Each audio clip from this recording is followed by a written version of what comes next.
and welcome to BQ Prime. You're watching Earnings with BQ, and my guest today is from PVR INOX, Nitin Sood, CFO at PVR INOX. Nitin, this was the first quarter of after merger.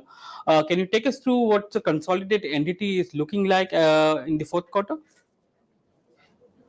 Yeah, so if you look at the fourth quarter results, say the first quarter of combined results, the total revenue for the quarter was about 1165 crores. We had a PBT level loss of 210 crores. And, there was an exceptional one-time write-off of deferred tax asset, which resulted in a reported loss of about 330 crores. But if you look at the full year macro picture, because, current year earnings represents part of PVR and, only one quarter of INOX results. If you were to combine and look at the full 12-month performance of PVR and INOX this year, we did an annual revenue of about 5,311 crores, which is almost same as what we did pre-pandemic. And our EBITDA for the full year basis was about 610 crores as compared to 960 crores, which we did pre-pandemic. So still recovering. The business is not fully recovered, but I think the revenues have bounced back quite sharply. It's been almost 2 years after the pandemic. Where do you think are the headwinds coming from? Because the business is still not recovering. Movie industry is still volatile, especially the Hindi movie industry. So, where do you think the headwinds are coming from? Yeah, I think we were shut for almost 18 months during the pandemic, and obviously the OTT platforms, etc., took a lot of content to consumer homes when people were stuck at their houses. As a result of which, what has also happened during the last 12 months is most of the content that got released on big screens was conceptualized and created pre-pandemic. You saw, while the regional content continued to be accepted by the audiences, a lot of Hindi films did end up underperforming. And the box office of Hindi films was almost 30% below where it was pre-pandemic. Similarly, Hollywood films had almost 40% less film releases last year because not many films were shot during the pandemic. So both these situations are correcting very fast. This year, Hollywood film releases are almost up by 30% over what they were last year. And we are seeing some big tentpoles releasing this year. US box office is looking very promising. And a lot of Hindi films that you will see now releasing, May, June onwards, will all have been created and conceptualized, post-pandemic. So you will see a refresh button in the content, that hopefully comes out for release this year. And we're headed in the right direction. So looking forward to, Q2, Q3, Q4 being promising on back of a lot of good content. Mm-hmm. Nitin, I just want your thoughts on the acquisition cost, because I saw your presentation and it said roughly 6,300 crores is the cost of acquisition of INOX. Fair value kept at 1,662. So you are sitting on a goodwill of 4,633 odd crores, which is there. How are you going to account that, and will there be any kind of provisioning for this goodwill, given the fact that things have changed from the time you acquired to now, and the market dynamics itself has changed? Yeah, so goodwill accounting is driven by how the accounting standard requires. So you value the business based on what the prevalent market cap of the business was when we announced the acquisition. Obviously, the book value of assets is what has been actually invested in the business, and the difference is accounted for as goodwill. You need to continue to test goodwill for impairment on a regular basis, given how the business is, what you see as foreseeable future in terms of operating cash flows and synergies. So we continue to believe the combination will be very powerful. We've created one of the largest cinema circuits in this country, presence across 115 cities. The combined network effect will play out in the next 24 to 36 months.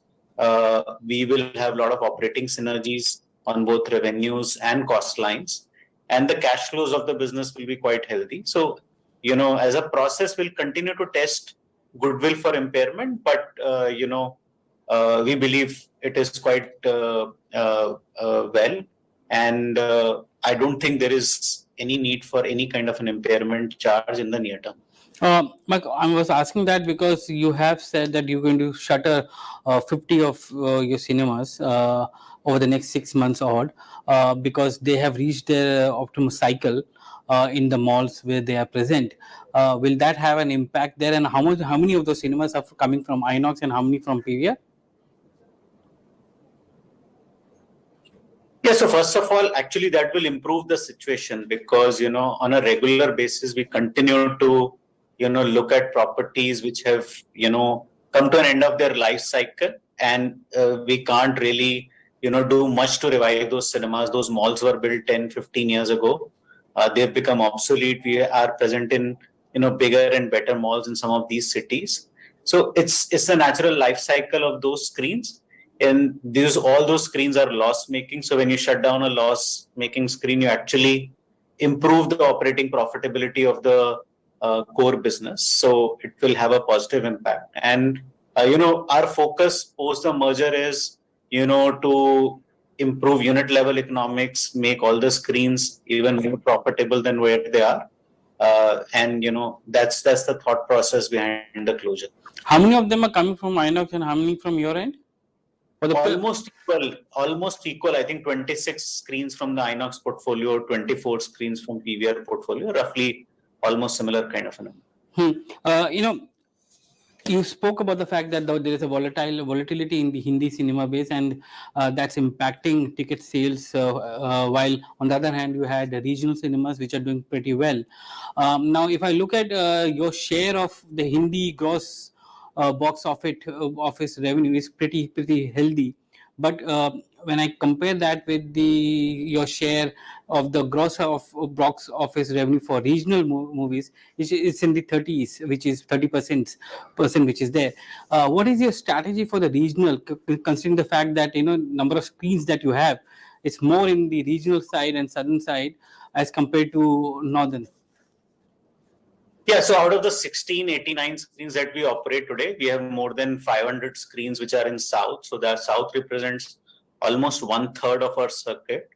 And if you understand the movie landscape and theater landscape in this country, out of the 9,500 screens that exist in the countries, roughly 50% or more than 50% of those total screens are in South India alone.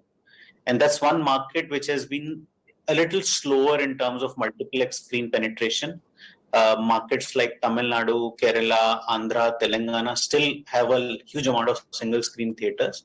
And our growth focus over the next 5 to 7 years will be to add more and more screens in that market. Very lucrative market, movie going habits are quite strong, and they can adapt and see multilingual content. So, 40 to 50% of all our new screen additions will come out of South India. What about the share of the box office collection from the regional cinemas? Because that's much lower as compared to Hindi cinemas. That's right. That share will also go up as we add more screens in that market. We've expanded our screen share in that market, and as we add more screens, the screen share will, the market share or contribution to that box office will also start moving up. Give me a sense of how many screens you're going to add in FY24, because you added 168 odd in FY23. What is the kind of plan you have there? Because I also read somewhere. Sorry, I lost your audio in between. I'm saying that the number of screens you are planning to bring in FY24 as compared to FY23, and you also said that the realignment of all these upcoming screens will take place once the business comes to normality. So when do you see the business coming to normality? And does it mean it's a slow burn capex that's going to happen in FY24? Yeah, so let me give you a full picture. We opened about 168 screens in FY23 in between PVR and INOX circuit combined. As we speak, we have 175 screens which are currently under various stages of fit out all over the country. And we are focused on completing and delivering these screens within this year. So no change in our screen opening outlook for FY24. We will continue to open about 174 screens this year as well. I think what we have said is that because we have so much execution currently going on, we don't want to increase our capex outlay further. We want to wait 2 to 3 quarters for the box office to normalize before we take the next set of screens for handover.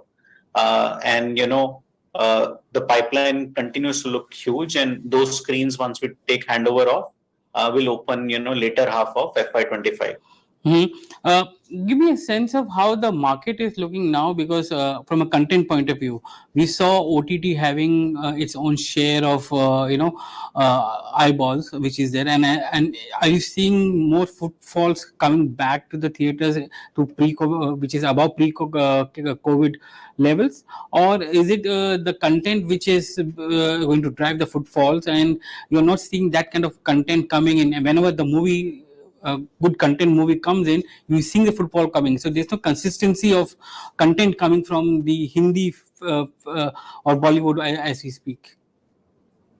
So that's partly correct, and we've had a lot of gaps in between because of COVID and the misses in between. So like January started off on a good note. We had Pathan, which did exceedingly well at the box office, but February and March were lackluster, and there were hardly any content which did well at the box office. April has also been a slow burn, but like May has started on a good note. We had Guardians of Galaxy. Kerala Story, is doing phenomenally well. The second weekend collections were higher than the first weekend, which is quite rare. And that's going to be a blockbuster hit based on the numbers that we are seeing at the box office. We have Fast and Furious 10, which is releasing next week. So what we are seeing is that as good quality content is coming up, people are very keen to come back and watch movies on the big screen. These gaps hopefully will get plugged, I think, June onwards, because there is a very strong lineup of content consistently week after week, and we'll have far less gaps this year as compared to what we saw last year. Give us a sense of what is the kind of content lineup coming up from June onwards. So, we have a film called Maidan, which is an Ajay Devgan film, which is releasing. We have a Vicky Kaushal film, which is releasing on 2nd of June. There is a Kartik Aaryan film, which is releasing end of June. Then we have, Mission Impossible, which is coming up later in August. We have a Shah Rukh Khan film, Jawan, which has got moved to September first week. We have a Ranbir Kapoor film, Animal, which is releasing in August. Quite a healthy lineup of content. And, even Q3 is going to be quite a strong quarter as well. Festival season, marked by a lot of big films in that quarter as well. So content lineup continues to look quite strong, I think, June onwards. Will there be a focus or enhanced focus towards regional cinemas across all your screens? That's happening anyway, because the percentage is much lower than the Hindi cinema. That's why I'm asking whether will they get a higher share of screens. No, we play everything that the consumers want to watch. I think we only hear about stuff which does well, but we play a lot of films which also don't end up doing well. So I think all our screens continue to play multilingual content. We release a lot more Tamil and Telugu films in Northern India and Western India than what we used to do. I think the success of KGF and RRR has clearly shown that there is a lot of appetite even in non-traditional markets to watch this content, and we will continue to do that. Nitin, it was a pleasure talking to you today. Thank you very much for joining us on BQ Prime. Nitin Sood, CFO at PVR INOX, joining us on the quarterly earnings. Thank you very much for watching us.